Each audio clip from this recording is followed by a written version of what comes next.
Okay, everybody, welcome back to UFTA Premium. And I had an epiphany the other day, and I was thinking really hard about this. I don't get epiphanies very often at my age, but it occurred to me that there's a lot of adversities to overcome in UFTA and in life. And I was thinking one thing I could do is demonstrate the generosity game.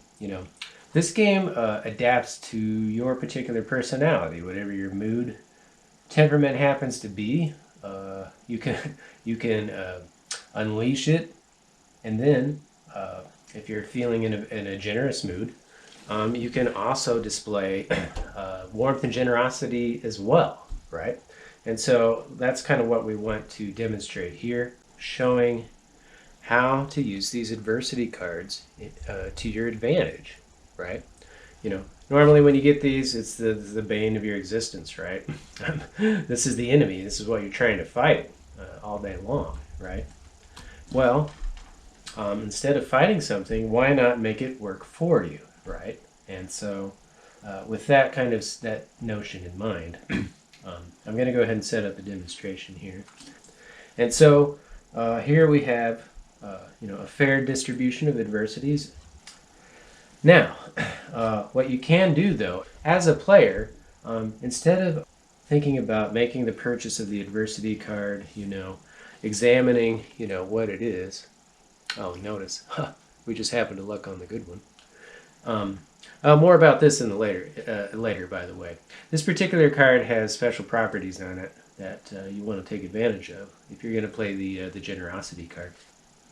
But more on this later. But our focus instead is, when we buy these cards, typically we do this with the intention of playing them on others, or at least if we don't play them on others, then we keep the threat of potentially playing this on others and use that to our advantage. Well, again, the kind way to play UFTA, you don't have to play that way. The other way, facet or way of thinking about this is you can remove the adversity cards from gameplay.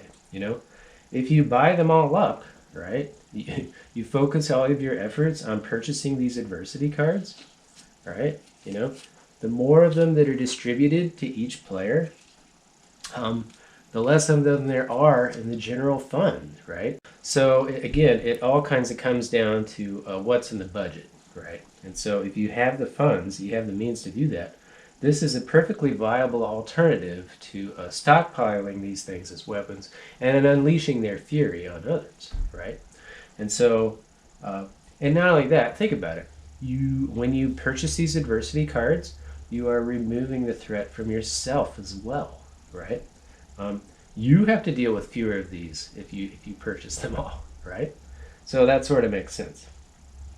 So that's kind of the main strategy for being generous. Now let's turn our attention to, again, the research grant card. That bestows 10 tokens on whomever receives the card. So if I have this card, that's all great and wonderful. Normally you would play that immediately and you'd collect the 10 tokens, right? I mean, that's what I do. But there's an alternative way of thinking about this. If you want to play the generosity card, you can grab this up, and instead of collecting the 10 tokens, what you can do, it's an adversity card like any other, right? So what would I do if I had a normal nasty card? Let's do remove 2 crops from the field. Normal nasty card, right?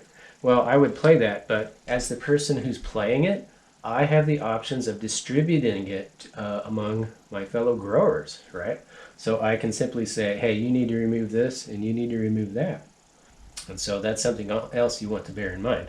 Well, instead of directing all the nastiness outward to others, what you can do is you can purchase this adversity card, and since it's the sole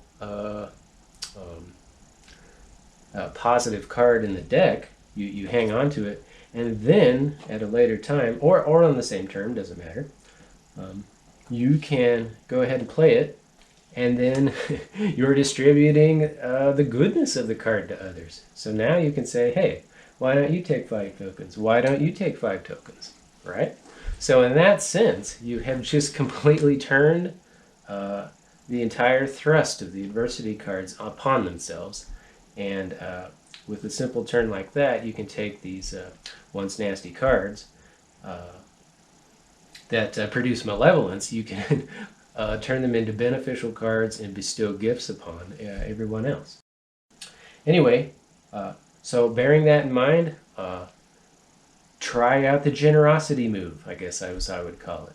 Separate wheat from chaff if you wanted to go that particular route, and eliminate the whatever it is that is affecting the entire group ethos, right? So, all right, so that should take care of this particular example, and I'll see you again. Thank you very much.